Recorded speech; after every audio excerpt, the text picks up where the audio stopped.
जय श्री राम। कैसे हैं आप सभी। आइए शुरू करते हैं पुत्रादा एकादशी की व्रत कथा। पुत्रादा एकादशी जो है तो ये पौष शुक्ल पक्ष की एकादशी को पौत्रादा एकादशी बोलते हैं। इस एकादशी का व्रत करने से जिनका पुत्र नहीं है उनको पुत्र की प्राप्ति होती है, मान सम्मान, पद प्रतिष्ठा और लक्ष्मी की प्राप्ति होती है। और इस कथा को सुनने से 1000 अश्वमेध यज्ञ का जो है तो फल मिलता है। इतनी चमत्कारी कथा, इतना कि इतनी जो है तो श्रेष्ठ कथा को ज़रूर सुनना चाहिए।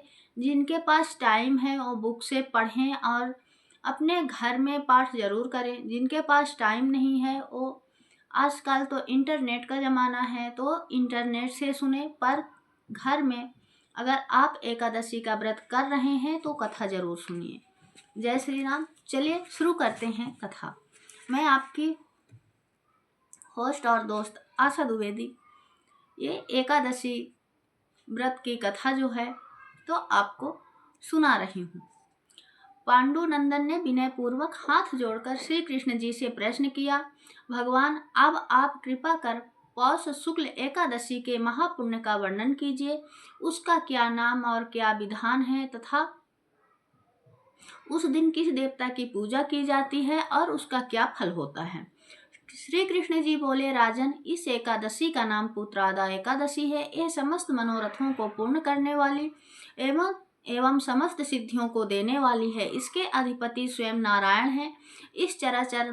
इस चराचर संसार में इसके समान फल देने वाला दूसरा कोई व्रत नहीं है।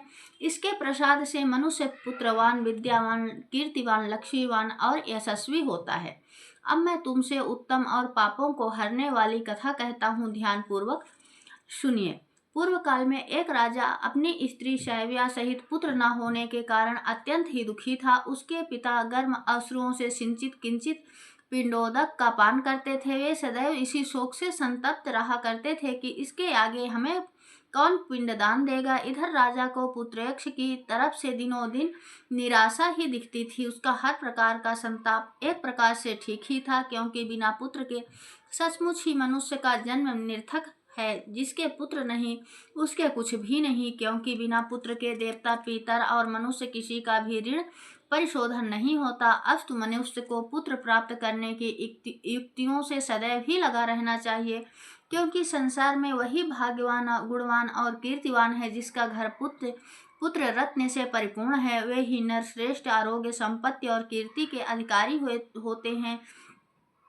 यह सिद्ध है कि पुत्र पौत्रादि पुण्यवान को ही प्राप्त होते हैं। संपत्ति, विद्या, लक्ष्मी और त्रिलोक की कुछ भी श्री उसे दुर्लभ नहीं होती है।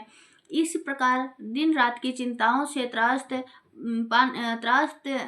पाने के लिए राजा ने निश्चय किया कि अब मेरा शरीर धारण किए रहना व्यर्थ है। किसी प्रकार इस शरीर को त्याग देना ही श्रेयकार है, परंतु आत्माघात करना महान पाप है। इस प्रकार के विचारों में पड़कर वह एक दिन चुपचाप अकेले घोड़े पर सवार हो वन की ओर चल दिया।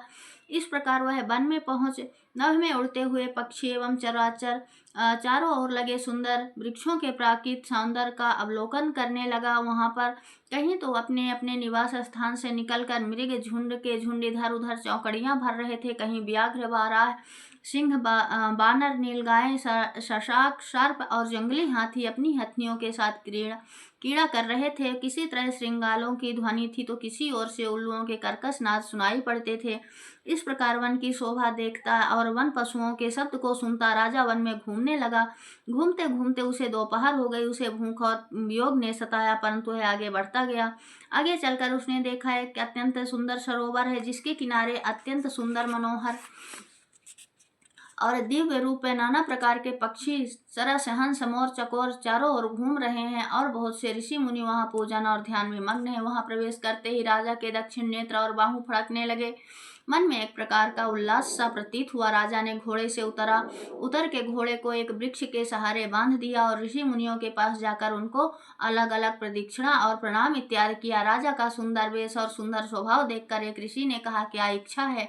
क्या काम है और क्या विचार है। ऋषियों की ऐसी वाणी सुन राजा ने कहा, भगवान आप लोग कौन है, यहाँ पर क्यों आए हैं और क्या कर रहे हैं। एक महर्षि बोले, राजन हम लोग विश्व देव हैं और आज पौष शुक्ल की पुत्रादा नाम की एकादशी का व्रत है, सो हम इस सरोवर में स्नान करने आए हैं।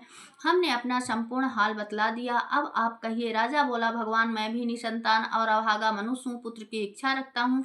आप लोग मुझे किसी भी प्रकार एक पुत्र दे दे तो मैं अपने को धन्य मानकर जन्म जन्म के लिए आपका ऋणी हो जाऊंगा। ऋषियों ने कहा, राजन आज पुत्रादा एकादशी है, इसका व्रत अत्यंत उत्तम और निसंदेह ही पुत्र देने वाला है। आप नियम पूर्वक एकादशी के व्रत को धारण कीजिए, निसंदेह ही एकादशी के पुण्य फल एवं हमारे वचनों के प्रभाव से तुम्हें पुत्र होगा। ऋषियों की ऐसी वाणी सुन राजा अत्यंत प्रसन्न हुआ और उनके बताए हुए विधि विधान से एकादशी का व्रत कर द्वादशी को पारण कर ऋषियों से विदा हो अपने भवन में आए।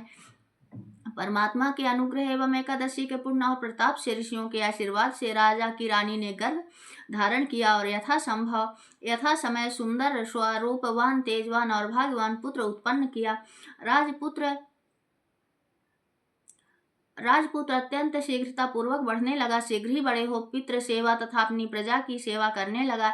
इतनी कथा कह भगवान श्री कृष्ण ने कहा, राजन इस एकादशी का व्रत जो लोग करते हैं उनको अवश्य पुत्र की प्राप्ति होती है और वे इस लोक में नाना प्रकार के सुखों का उपभोग कर अंत काल में परम पद को प्राप्त करते हैं। जो लोग इसकी कथा को कहते एवं भक्ति पूर्वक सुनते हैं उनको अश्वमेध यज्ञ करने का फल प्राप्त होता है। इसी के साथ जो है तो पुत्रादा एकादशी कथा जो है तो संपन्न होती है। बोलो भगवान नारायण की जय। जय श्री राम।